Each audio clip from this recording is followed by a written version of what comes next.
ParaX, its affiliates, or its sponsors.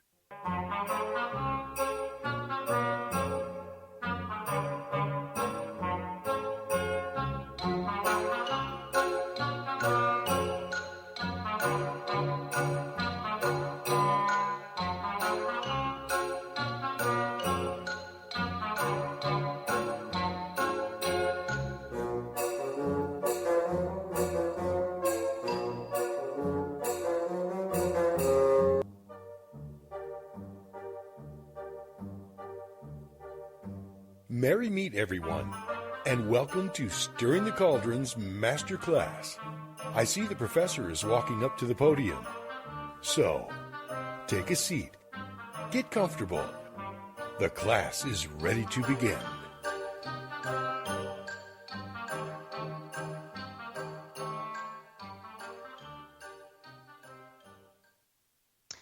And merry meet and welcome to Stirring the Cauldron's Masterclass this week. Your teacher for tonight is Miss Aida, and the topic is spiritual cleansing and protection magic. Now, she's a Catholic spiritualist, natural-born medium. Oh my God, medium. See, it's hot. It's hot here.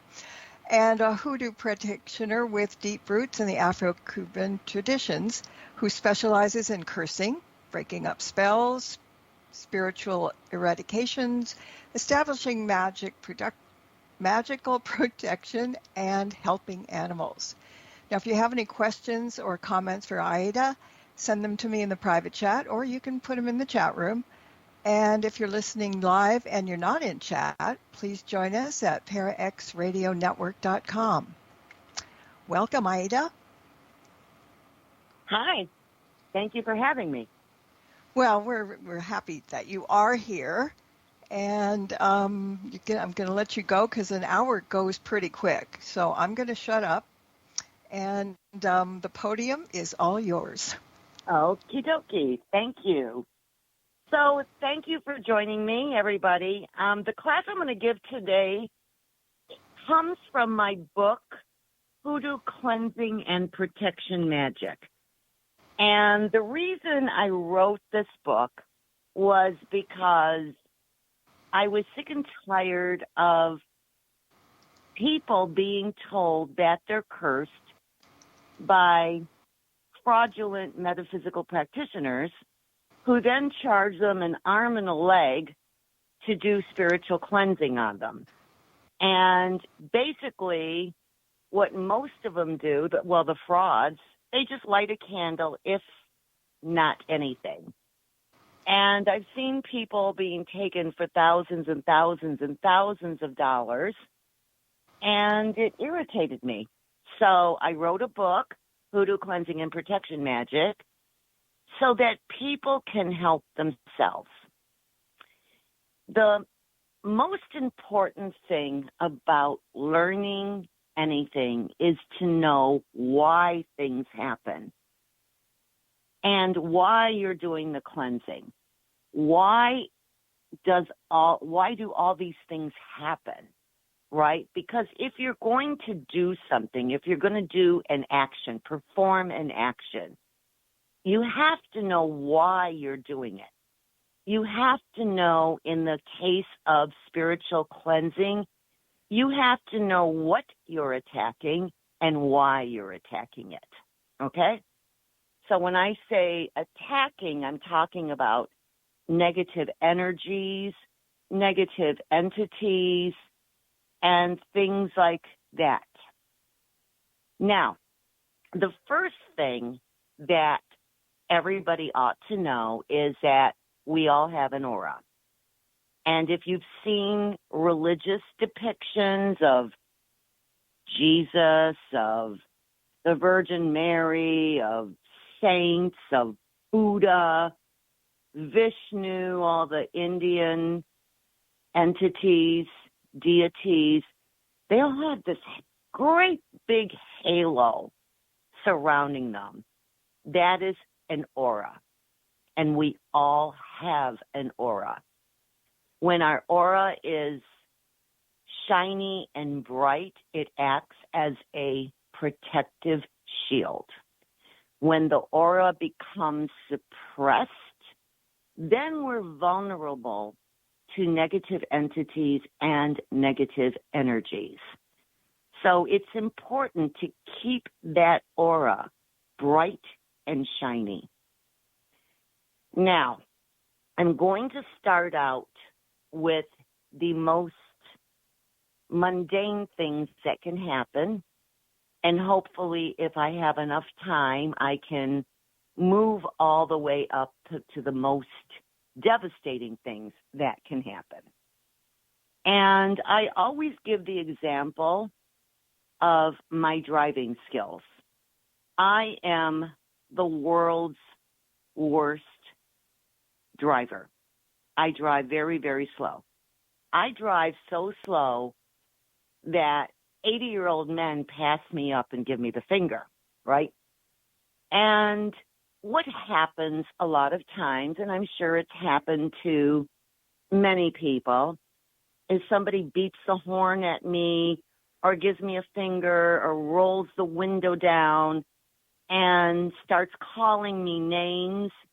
And what happens? I get angry. So if I have a bright and shiny aura, really, really bright, just picture this great big halo around me, it's going to get suppressed. And that is natural. I'm going to get angry or I'm going to get hurt, whatever. That aura becomes somewhat suppressed. There's other circumstances where you're having a bad day at work, or you get into a fight with your loved one or a child or whatever. It suppresses your aura. So in order to cleanse that aura, the two things that I advocate for, number one is Florida water. And I always get my Florida water from Landman, Murray, and Kemp. Now, I may not have that in order because they ditched one of those people. But if you go to www.floridawater.com, you'll find the website. And it's Murray, Kemp, and Landman or something like that. Those three names, I'm not sure what order it's in. And one of them has been kicked out, probably bought out. I like their Florida water. It's been used, that brand has been used by the Latin American community, the Latin community also. I remember, I'm an older woman, and I remember being a child and everything was Florida water, and they always use that brand, okay? It is a spiritual cleansing agent. It refreshes you. It has a lot of metaphysical properties as well as mundane properties. I advocated it especially during the COVID crisis because it has an alcohol base and it can act as a disinfectant also. The other thing that I advocate for is holy water. Now, I get my holy water from Lourdes, France, and that website is www.directfromlourdes.com. And they have a grotto there, and they will send you the holy water. I love that holy water the best. One can also get holy water from a church, but be careful. I'm a little bit leery of a Catholic Church holy water because with all the negative things that have been said about Catholic priests, and surely not all of them are bad people, but even that small percentage of priests that do terrible things, I don't know who they are. I don't know what they do in private.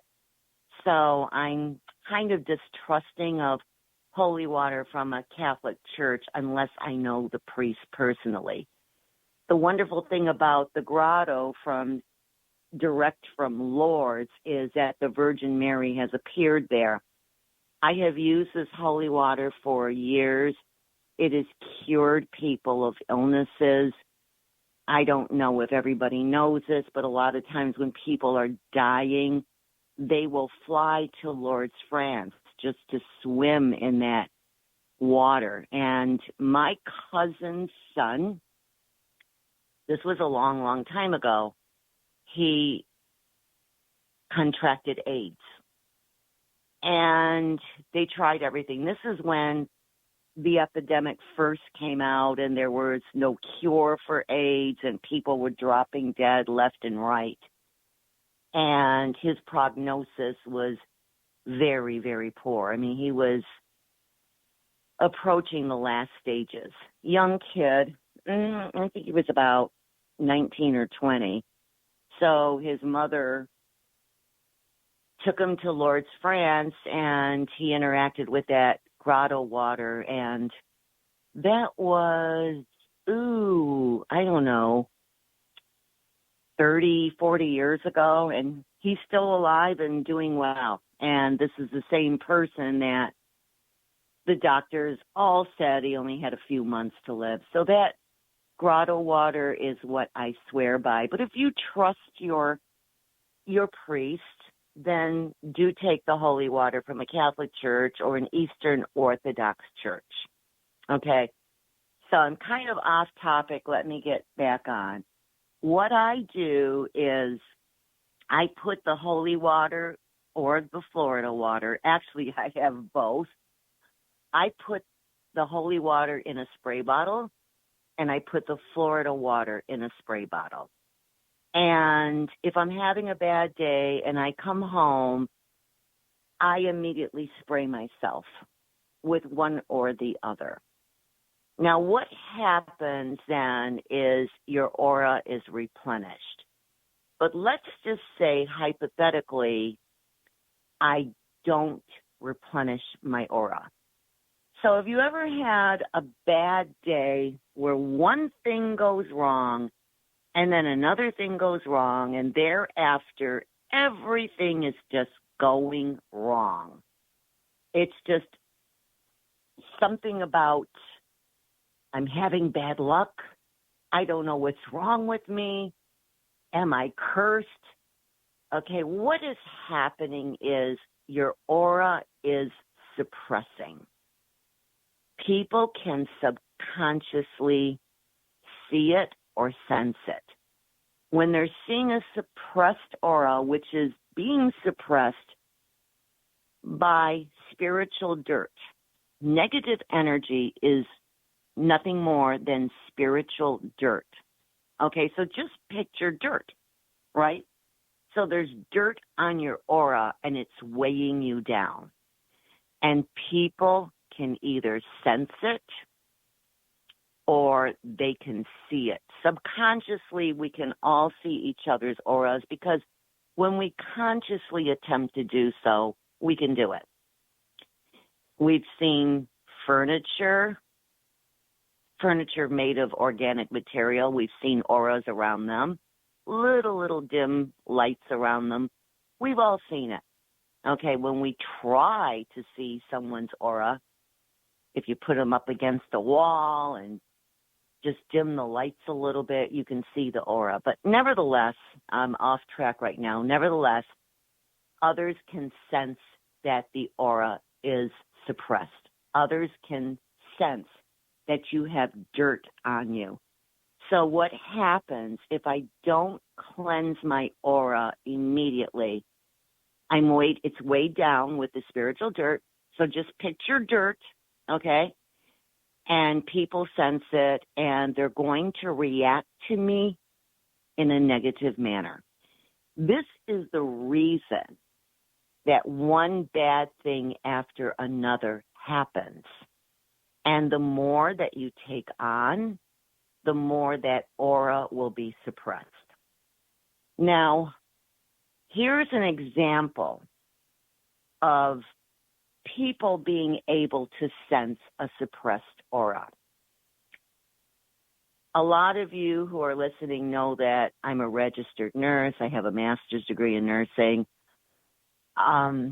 well, it's irrelevant, but the reason I'm telling you this is because I went to a conference once, and it was held by a psychiatrist. And he said something that I'll never forget for the rest of my life.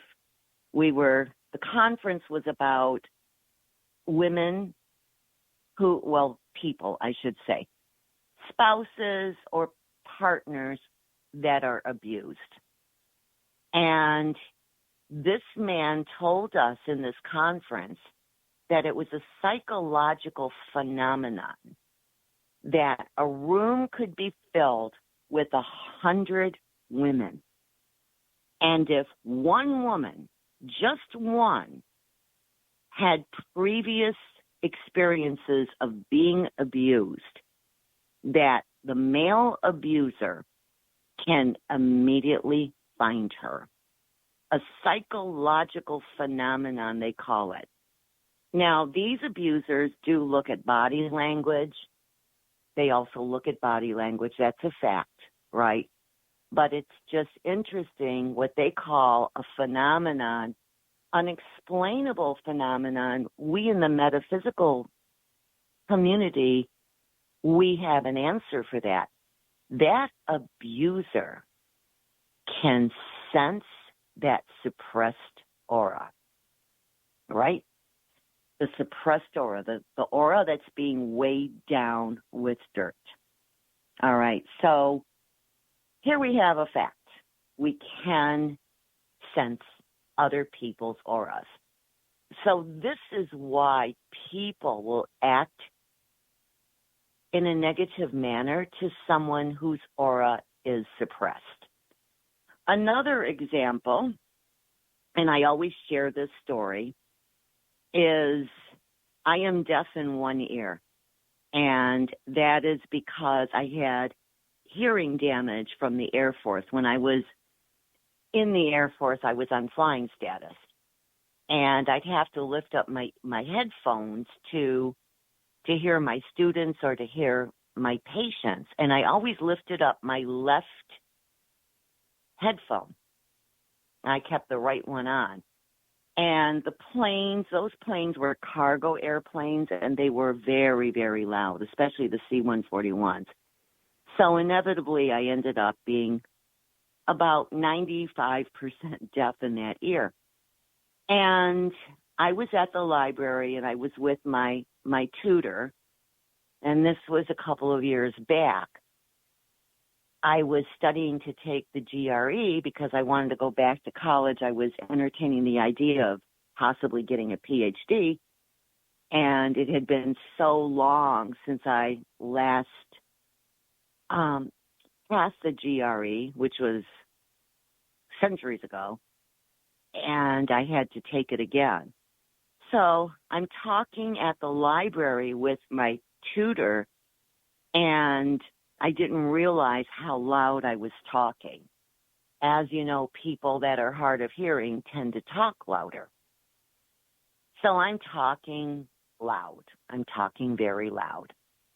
And the man was at the other end of the table, and he had it. I was completely guilty. I'm 100% guilty. I was totally dismissive of the fact that he was trying to read, or I'm in the library, right? And then I started laughing, and this man got up, slammed his book on the table, came right up to me, and gave me the dirtiest look.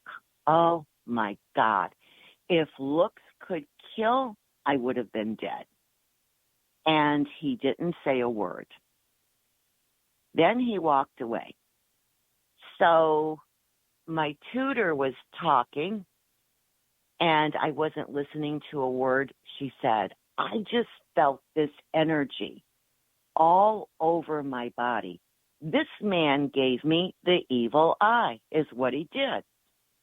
And she's talking, and I just felt horrible. I just felt like there was this black cloud all over me, just engulfing me. And I couldn't shake it. After about 3 or 4 minutes, I realized what had happened. Well, I always carry Florida water and holy water. I have separate bottles in my purse. And I just doused myself in the Florida water first, and then I followed up with the holy water. So my aura was suppressed, right? And I immediately replenished it. And it was just like, wow, it was a miracle. It's just like I was back to normal again. And that's what happens when you replenish your aura. You feel great again, okay? So getting back to what I was saying about the suppressed aura, let's say that I did not I did not replenish my aura to make that shield nice and bright and shiny, right? So the man on the street, the driver on the street is giving me the finger and calling me all kinds of terrible names because I'm a slow driver. And I come home and then I start fighting with whomever is in the house. And we get into a big fight, right? And now there's more dirt on my aura, and my aura is suppressed even more so. Let's just say hypothetically, I still do not replenish my aura. So what happens, and I always compare this to dog hair. Now, for those of you who have pets that shed, such as cats, in my case, I have German Shepherd dogs, and German Shepherd dogs have two coats. So when they shed, they don't mess around. And if I don't clean the house every day and dust the floor and dust the furniture, guess what's going to happen? I'm going to get little fine dog hairs all over the place, okay? If I continue to neglect my duties, that dog hair is going to accumulate all over the house. And bingo, the same thing happens with the dirt on your aura, okay? So there's more and more dirt suppressing that aura, really suppressing it. But guess what? You're also shedding negative energies in the house, right? That's why when things get really bad, Hoodoo practitioners suggest that the house, as well as yourself, receive a spiritual cleansing. Those instructions are in my book, Hoodoo Cleansing and Protection Magic. And you don't have to buy expensive products. There are things just in your home, in your kitchen that you can use. There's different types of things that you can do to cleanse yourself, and if need be, your home too. And now I want to move on to, let's just say that aura isn't replenished, all right? Then we move on to negative people who take advantage, okay? There's all kinds of negative people. Now, earlier I told you about the abuser who could walk into a room and sense a suppressed aura of a woman who's been previously abused, and he'll migrate right to that woman like a magnet, okay? And that's the reason abusive relationships tend to go on. If people are being abused and they get out of the relationship without any psychological therapy, they'll just walk into another abusive relationship. Again, it's because these people, the abusers, can sense what's going on. And we can talk about narcissists and we can talk about sociopaths, right? And these type of people can sense the aura, okay? I have, in my book, Hoodoo Cleansing and Protection Magic, I have what to look for in a narcissistic personality disorder and what to look for in a sociopathic or psychopathic disorder. And the difference between a sociopath and a psychopath, the manifestations are still the same. The difference is that a sociopath is made, right? They're wired properly when they're born, but their environmental upbringing has turned them into a sociopath. A psychopath, on the other hand, was born that way. Their wires are crossed. So nevertheless, whether somebody's a narcissist or a sociopath or a psychopath, guess what? They're going to sense that negativity that is weighing down the aura. This happens with school children, too. It even happens to adults in workplaces. So we talk about bullies, right?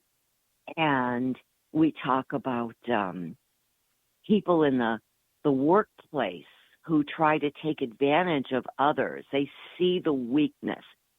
That weakness is legitimately perceived because the aura is suppressed. And there are times with adults that in social circles, there will be a leader and there'll be a group of people that kind of pick on the person who is manifesting a suppressed aura. Okay, they view it as weakness, and it actually is weakness. What happens when your aura is weighed down, your body language changes. You'll start slumping. You won't walk straight. Your mannerisms are different, okay? And that is how they initially are attracted to you.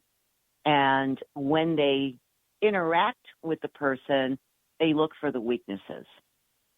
So replenishing the aura will help you to be stronger, and it will indeed help your self-esteem. It'll improve your self-esteem. Sometimes when I find myself slumping a little bit, I will stand up straight and walk straight. But when I'm not noticing it and I feel kind of down and blah, right, I'll just spray myself with either holy water or Florida water. And that does the trick. It really does. But if your aura is weighed down a lot, you have to do complete spiritual cleansings. I also have spiritual cleansing baths in the book Hoodoo, Cleansing and Protection Magic. So there's different ways that you can cleanse that aura. One of the things that I find very, very interesting is ammonia. And I'm talking about the ammonia that you can buy at Walmart. I think it's like $1 for a gallon. It used to be 99 cents. I think now with inflation, it's probably $2 a gallon, but you still get a lot of ammonia. And one can fill a bathtub with water and add 1 tablespoon of ammonia. Now, in this case, more is not better. 1 tablespoon, that's it. You don't want to irritate your skin, and you can bathe with that water, and it will also get rid of a lot of, if you have a lot of spiritual dirt. I remember one time a girl, she came to my house and she was talking to my mother, and she was telling my mother, you know, one thing after another keeps happening, blah, blah, blah, blah, blah. And she's crying on my mother's shoulder. And I gave her that prescription, and she went into the bathtub.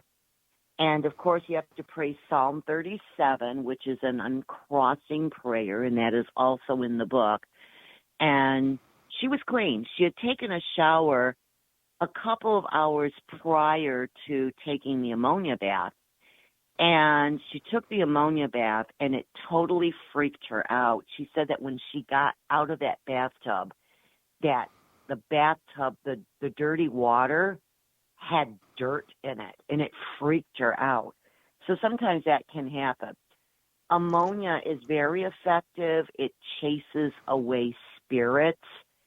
And if you have any type of spiritual intrusion, I always recommend putting ammonia in a spray bottle. Now, avoid furniture because ammonia is harsh, and spray at it. Again, your instructions are in the book. But I'm going to jump in here real quick because we're going to take a break. And so you'll remember where you left off. and so that was with ammonia. Yeah. Ammonia, that's a good place. That's a very good place to leave off. Okay. All right. So everybody, we're going to take a quick break. So stay put, and we'll be back in a couple of minutes. There's more Stirring the Cauldron with Marla Brooks right after these important messages. I was in the hospital with my son for 18 months. When he got injured, I wasn't prepared, but I knew I had to be strong. When I was told about John's injury, I was in complete shock. I just remember rushing into his room and giving him a big hug and letting him know I was there. These veterans and families are just a few of the heroes we serve at Homes for Our Troops. For thousands of severely injured veterans, everyday life is filled with barriers. It was really the little things throughout the house. Counters that you can't roll up to. I had to drag my wheelchair down steps. I want to help, but he is so determined. At Homes for Our Troops, we build specially adapted custom homes with features like wheelchair access, roll-in showers, and automatic door openers that allow them to function independently and focus on their recovery and family. This house is freedom. It's hope. It's a new beginning. This house has given me my family back. To learn more, visit hfotusa.org. Throughout time, events have occurred that have shaped human history. Spirit voices from the past have many stories to tell, and for the past several years, channelers Barry and Connie Strom have been conducting live channeling sessions and relaying those stories and messages from those on the other side. We invite you to tune in to Barry and Connie's new show, Channeling History, on the PowerX Radio Network, every Sunday night at 9 p.m. Eastern, as they relay the messages of those voices from the past, the ones who have witnessed history firsthand, and those who have made history themselves.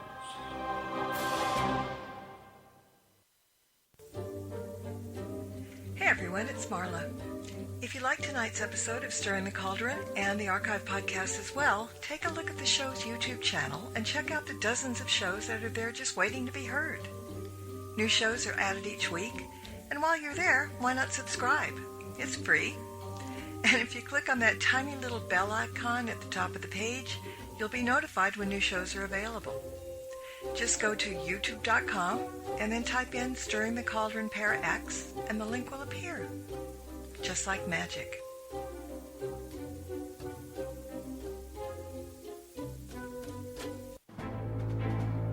Welcome back to Stirring the Cauldron. Once again, here's your host, Marla Brooks.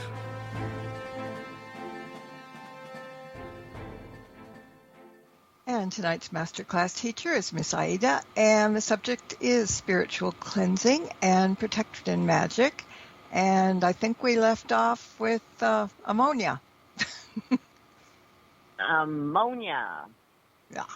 So ammonia will chase away entities, whether good or bad. So you got to be careful with that. Okay?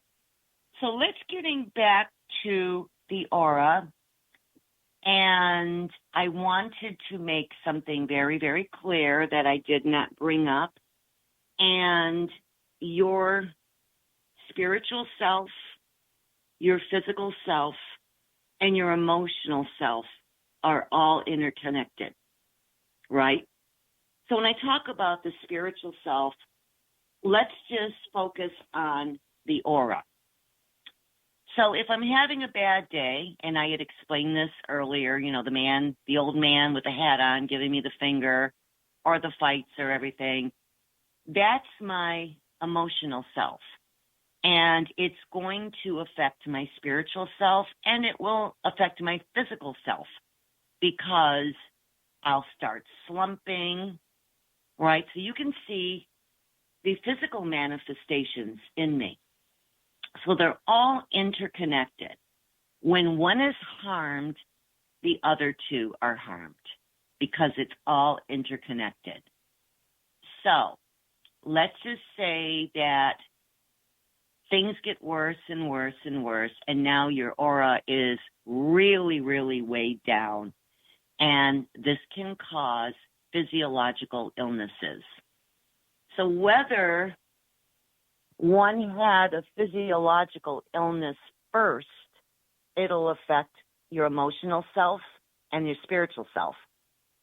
If your emotional or spiritual self is greatly harmed, it'll affect your physical self. So just remember, all three are interconnected. That's why, again, when I talked about bullies, they can see weaknesses. It's manifested also in your emotional behavior and your physical manifestations. Remember, I talked about slumping. That's one physical manifestation. No eye contact, keeping your head down.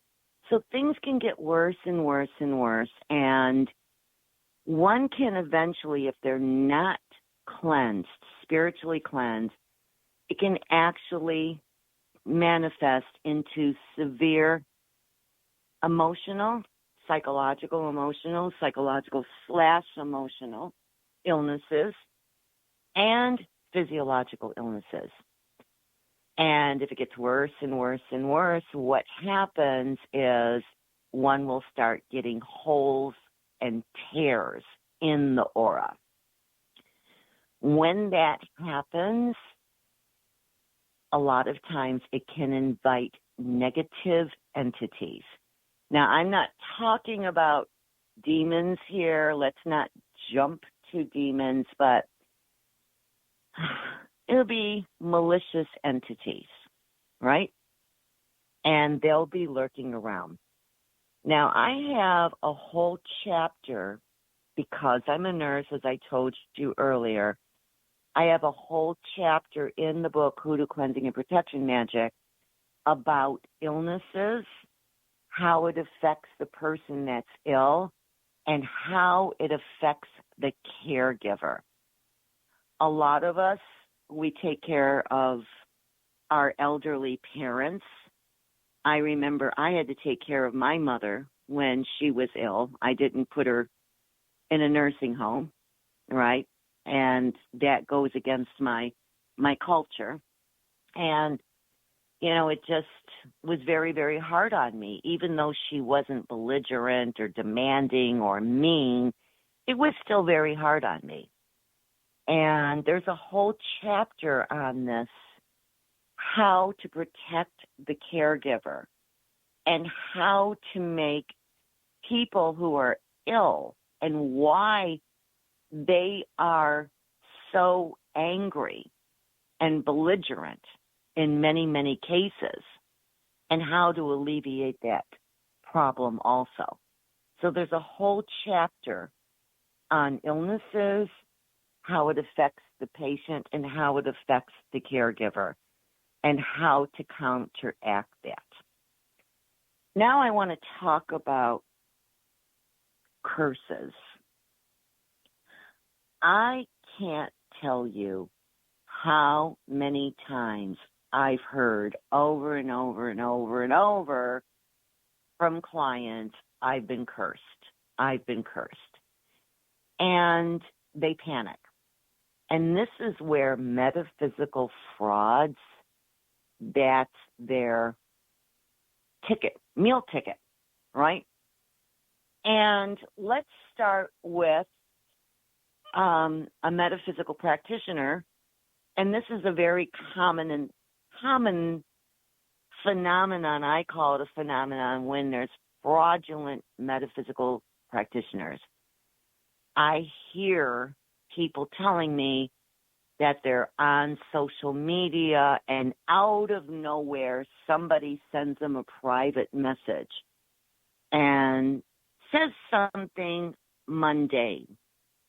I see an illness around you. They'll say something that's part of a cold reading. A cold reading is something that you get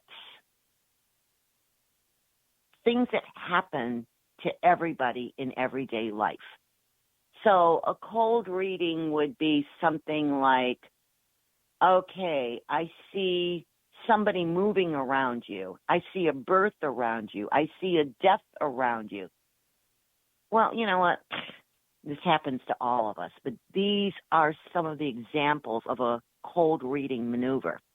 So these people will get on the internet and, they watch what you're saying in groups, right? They watch you.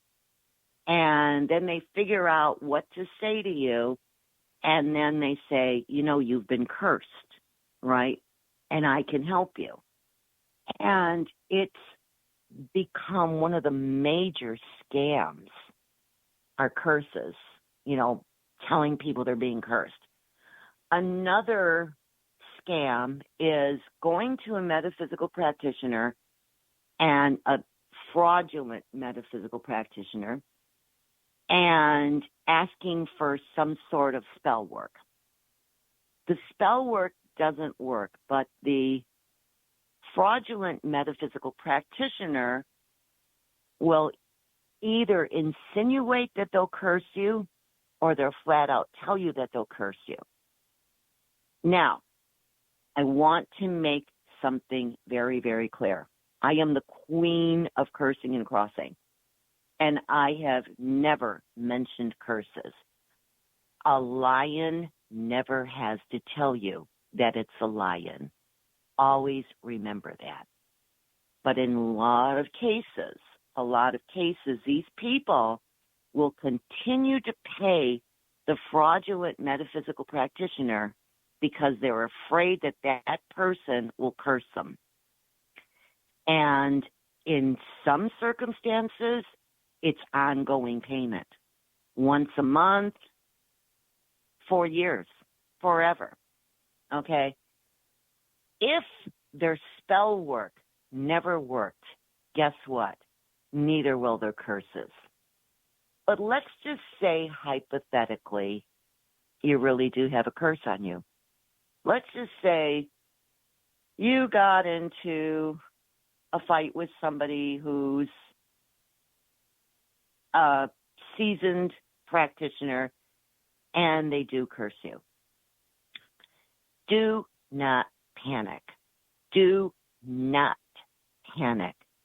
Curses in almost all situations are easy to remove. Do not panic.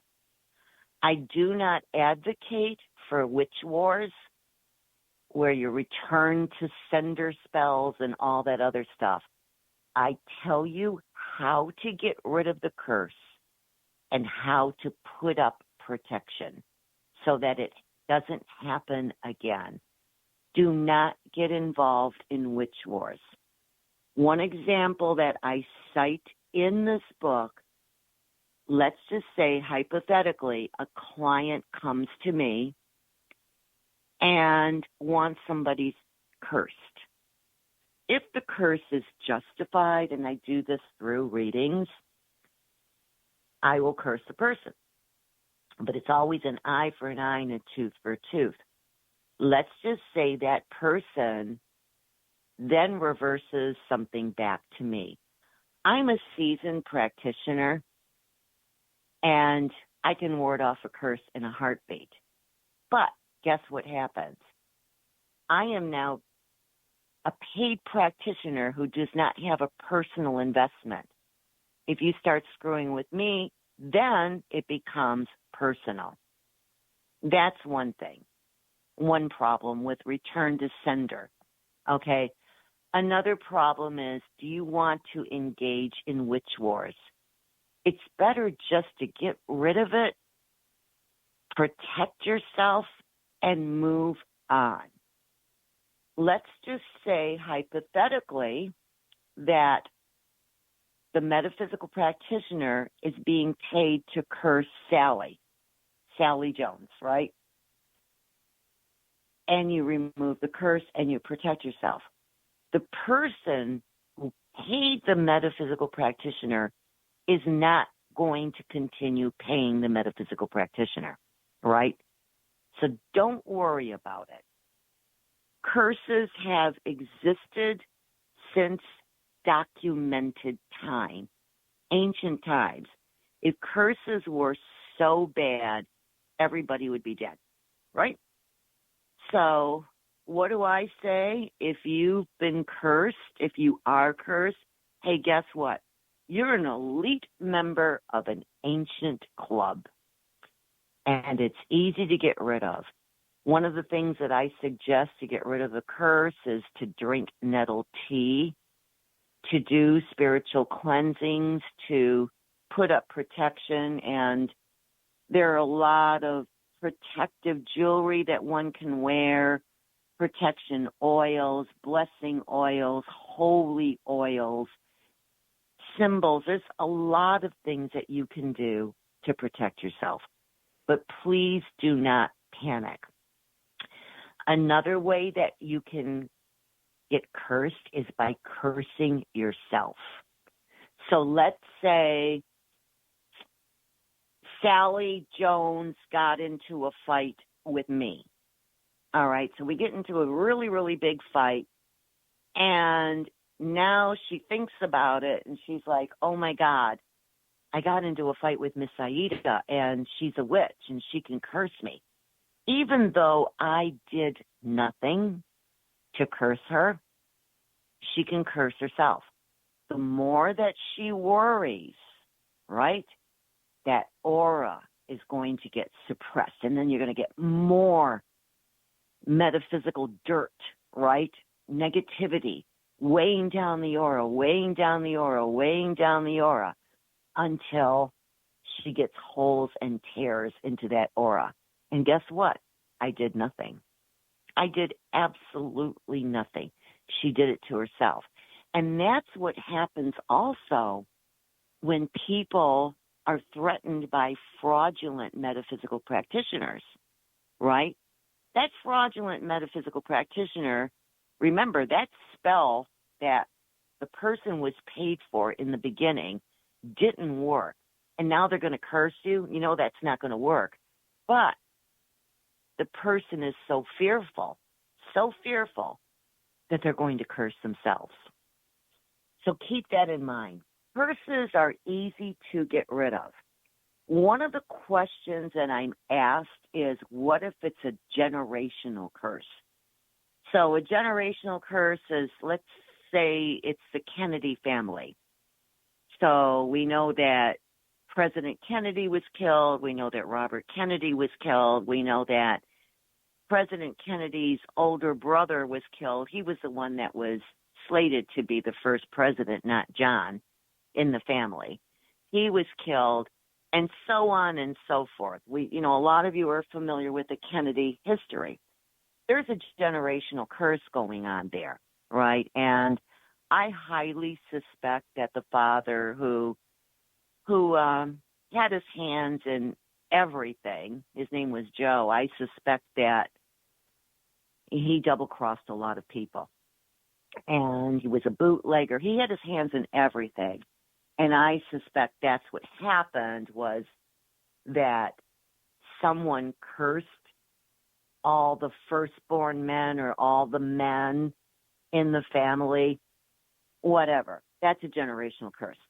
So generational curses are hard to get rid of. So the reason that they're so hard to get rid of is we don't know who did the cursing. We don't know what paraphernalia they used. We don't know if things were buried in a cemetery. We don't know anything.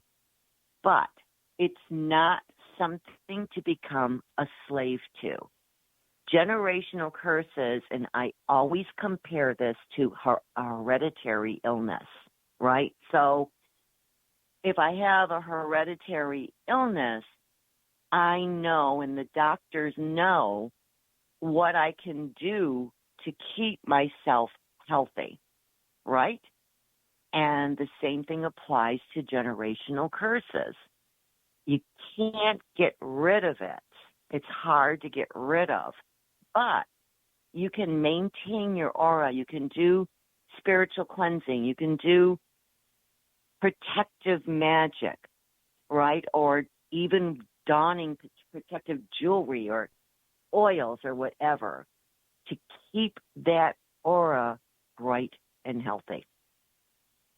So let's just say, hypothetically, now you've never done anything at all to replenish that aura, and things are getting worse and worse, and you're sick, and all these bad things are happening.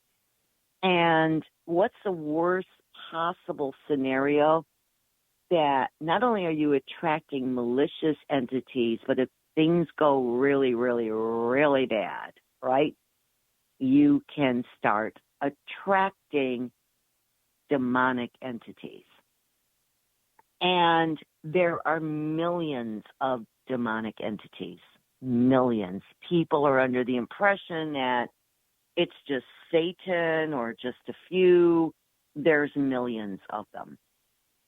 And then you start getting all kinds of terrible things happening to you. And I eventually start talking about that too. I talk about attachments. I talk about the stages of a possession where there's infestation, where the demons are starting to look around and hang around. And we try to nip it in the bud. There's 3 stages to a demonic possession. And the first stage is infestation. The second stage is oppression. And the third stage is the actual possession. So an infestation is when they're lurking around and when they're starting to bother you. We try to nip it in the bud at that point, right? We try our very, very best. And I have all the signs and symptoms of all 3 stages in this book, right? So the second stage is oppression. And with oppression can come vexation. So now the oppression is comparable to an attachment, a spiritual attachment, right? So they attach themselves. And I personally believe they attach themselves to our chakras, right? And now all these things can happen, including vexation. Vexation is when the victim starts hurting themselves, inflicting pain on themselves or inflicting harm on themselves. And then, of course, the third stage is the actual demonic possession, and that's when the demon has completely taken over the body. When it gets to that stage, even the oppression stage, you're going to need a professional exorcist to get rid of it. And usually when there is a demonic possession, it's more than one entity that's in you. Demons have a habit of bringing the weakest ones in first, and then they bring in the stronger ones, and thereafter the stronger ones.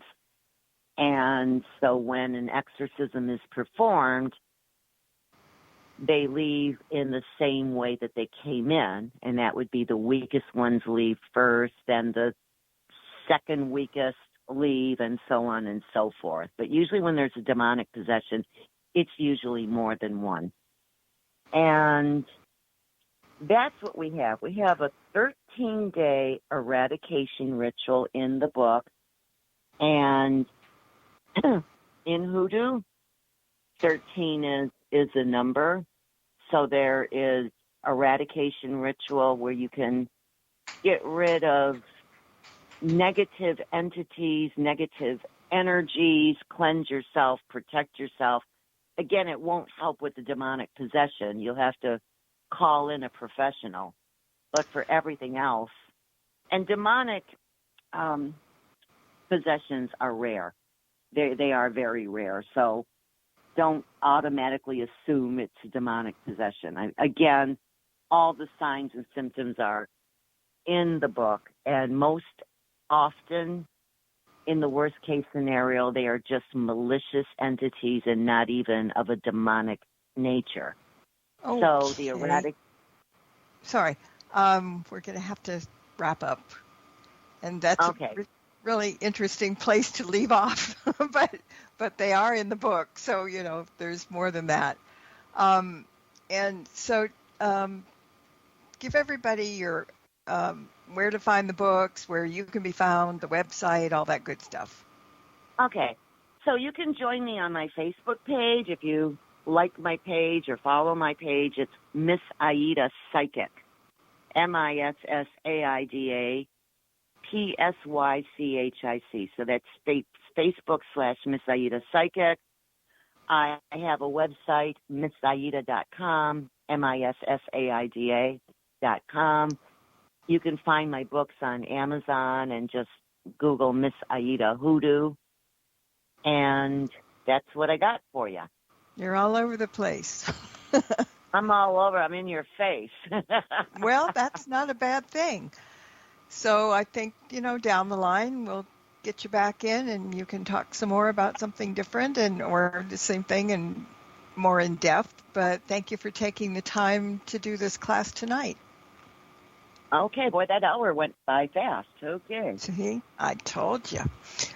We have to have a spell for that or a curse. So it is a curse back, it just doesn't work.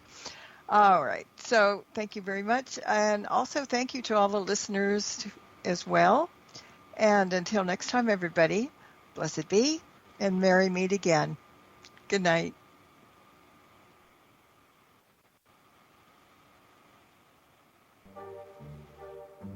Thank you for tuning into this episode of Stirring the Cauldrons Masterclass. Please join us on the last Thursday of the month at the same time for another great class and more cauldron stirring. Any rebroadcast or other use of this program without explicit permission is strictly prohibited. Copyright 2024. The Holiday Weasel by Kevin MacLeod is licensed through Incompetech.